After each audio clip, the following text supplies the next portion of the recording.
বিষয়ে আপনাদের অবগত করি। বাচ্চা যখন ব্রুডারে ছেড়ে দেন, ওই ব্রুডারের তাপমাত্রা যদি অতিরিক্ত হয়ে যায়, তাহলে কিন্তু বাচ্চা পানি এবং খাবারও কম খাবে। আপনারা এটা মনে করবেন না, পাখির তাপ বেশি হয়ে গেলে পাখির শরীর তো গরম হয়ে যায়, পানি খাওয়ার জন্য ছটফট করে, এটা না কিন্তু। পাখির এখন গরম সময়, তাপমাত্রা যদি নিয়ন্ত্রণের বাইরে হয়ে যায়, ছোট বাচ্চার জন্য বলতেছি আমি, ব্রুডারে ছেড়ে দিয়েছেন এরকম বাচ্চা, ধরেন আজকে ছেড়ে দিয়েছেন, আপনি পানি প্লেস করছেন, একটু পর খাবার প্লেস করছেন, কিন্তু অতিরিক্ত তাপ হয়ে গেছে ব্রুডারের ভিতরে, ওই পাখি কিন্তু কখনো খাবার পানি কোনোটাই সেভাবে সেবন করবে না।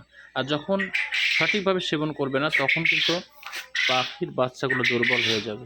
বিধায় তাপ নিয়ন্ত্রণটা যেভাবে হোক আপনাকে ব্রুডার চলা অবস্থায় অন্তত 1 থেকে 7 দিনের মধ্যে একেবারে সঠিক পাখিকে সুস্থ রাখতে হলে আপনাকে তাপ নিয়ন্ত্রণ সঠিক রাখতে হবে।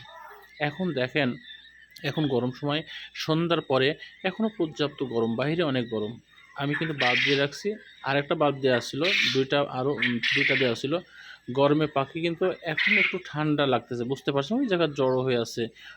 অর্থাৎ যেভাবে খাবার এখন এই যে পাত্রের মধ্যে খাচ্ছে, এভাবে খাবার কিন্তু দিনের বেলা তারা খায়নি, মানে বাইরের তাপমাত্রা অনেক বেশি। তো বিধায় আপনারা তাপ নিয়ন্ত্রণটা আপনারা খেয়াল করবেন। আসসালামু আলাইকুম।